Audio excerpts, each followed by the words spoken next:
Deus não pode fazer tudo sozinho.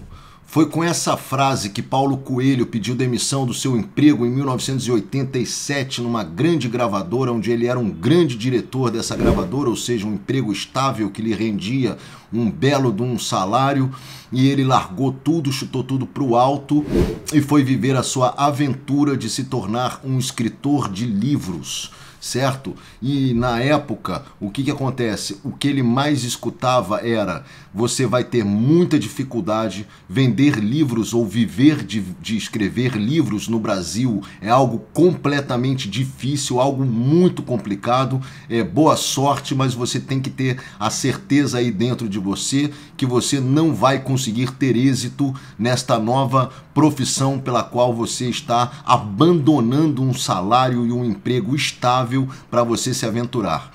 Ele simplesmente falou isso, se levantou de sua sala, se levantou de sua mesa, ele falou: Deus não pode fazer tudo sozinho. Ele levantou de sua mesa, de sua sala, foi em direção à sala de seu chefe e falou: eu me demito.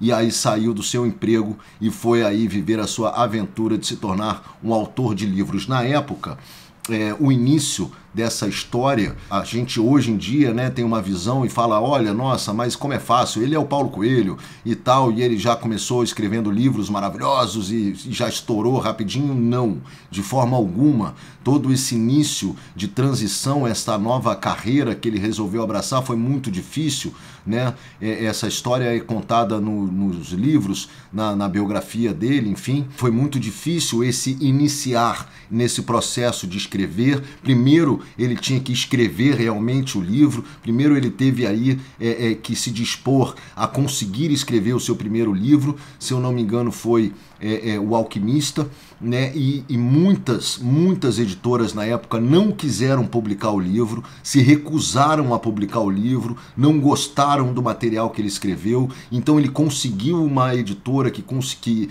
resolveu abraçar a causa, né? Resolveu ajudá-lo, e aí ele pegava o livro dele, ia vender na rua, ia vender nos bares, enfim, ia lá de mão em mão tentando vender os livros dele. Enfim, a conclusão dessa história, ou um dos sinais da conclusão dessa história é a seguinte: acho que no ano retrasado, se eu não me engano, no ano passado, tá? O livro O Alquimista ficou 17 semanas na lista dos mais vendidos do jornal do New York Times, tá? Sendo que jamais nenhum autor estrangeiro conseguiu ficar mais do que 3 ou 4 semanas na lista dos mais vendidos desse jornal. E ele, com esse livro, que muitos recusaram e que ele ficava vendendo de mão em mão, simplesmente ficou 17 semanas na lista dos mais vendidos. E obviamente todos conhecem a história dele aí, sabem que ele acabou se tornando uma pessoa extremamente bem-sucedida e feliz por ter partido em busca do seu sonho, por ter corrido atrás daquilo que o seu coração pedia que ele fizesse, de ter ido em busca do chamado do seu coração, do chamado da sua vontade, do chamado daquilo que ele estava sentindo dentro dele, daquilo que ele sentia que era necessário fazer. Essa história do Paulo, ela é mais conhecida e por isso eu estou usando ela como exemplo aqui, mas existem milhares de histórias de pessoas que decidiram entender que Deus não pode fazer tudo sozinho e que o chamado do seu coração, esse chamado que você está escutando aí dentro de você, essa busca que você deve ter pela melhora da sua vida, essa busca que você deve ter por aquilo que realmente está gritando dentro de você, não pode esperar, infelizmente, as melhores condições, o momento ideal, ou quando você vai tomar uma decisão, esteja tudo preparado, tudo bonitinho, para que você jamais cometa um erro, para que você não se aventure, para que você não viva as circunstâncias inerentes às decisões que você for tomar na sua vida. Deus não pode fazer tudo sozinho. Você tem que correr atrás dos seus sonhos. Você tem que correr atrás das coisas que você almeja. Você tem que cair para dentro e batalhar sempre em acordo com aquilo que o seu coração te pede, porque muitas vezes você pode confundir o seu chamado com aquilo que o seu cérebro, o seu ego está pedindo. Quando o seu ego te pede mais dinheiro, mais fortuna, mais isso, mais aquilo, tome cuidado, tá? Atenda aos chamados do seu coração. Ele escreve um negócio muito bonito depois num livro dele também, se eu não me engano é o mesmo livro, que ele diz assim: quando nós atendemos o chamado do nosso coração, o universo inteiro conspira a nosso favor. Ou seja, Deus está esperando você tomar uma atitude. Deus está esperando você dar o primeiro passo. Deus não vai pegar você da sua cadeira, levar você até a sala do seu chefe e pedir que você peça, e fazer com que você peça demissão, mover a sua boca e falar: eu me demito e eu não quero mais viver disso aqui, eu quero viver do meu sonho de escrever livros. Deus não vai pegar você da sua cadeira, vai te levantar e vai te levar para você fazer aquilo que você tem que fazer. Deus não vai melhorar a sua vida caso você não tome as atitudes necessárias primeiramente. Primeiro somos nós que partimos para dentro.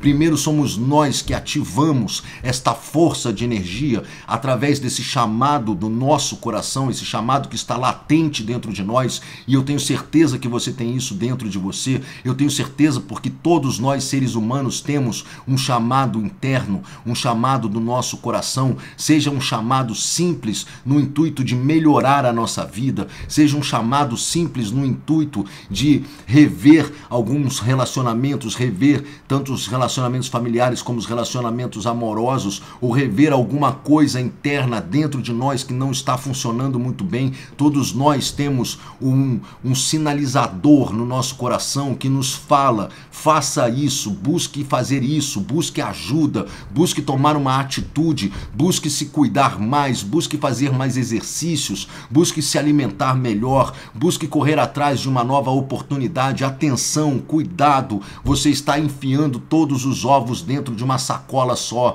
Se essa sacola cair, quebrar tudo, você vai estar danado na sua vida. Atenção, você tem uma velhice que pode chegar a qualquer momento e você precisa se cuidar, você precisa estar bem para quando você chegar nela, você ter aí a condição de poder vivenciar essa velhice da sua melhor forma. Atenção, você precisa dar mais atenção aos seus familiares, você precisa dar mais atenção ao seu parceiro, à sua parceira amorosa, aqueles que você escolheu para viver na sua vida, para você dividir o seu amor, para você dividir a sua vida, para você compartilhar os seus momentos. Atenção, você precisa fazer isso, você precisa fazer aquilo, e não adianta ficar esperando Deus te pegar do lugarzinho onde você está e botar você para fazer. Não adianta Deus operar descer a terra e descer o seu raio milagroso e fazer com que as situações todas no seu entorno melhorem de uma hora para outra. Nada vai melhorar, nada vai acontecer,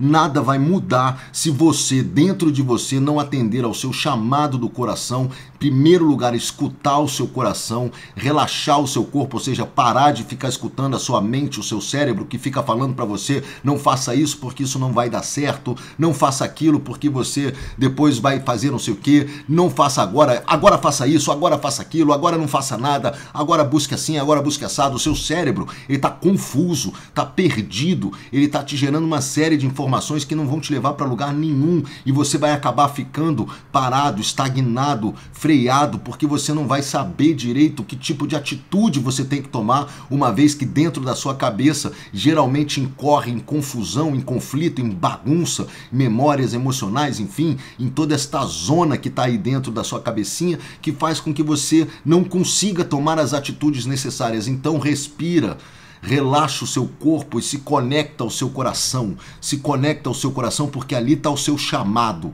ali está a sua missão, ali está simplesmente a clareza das determinações, das decisões que você precisa tomar na sua vida.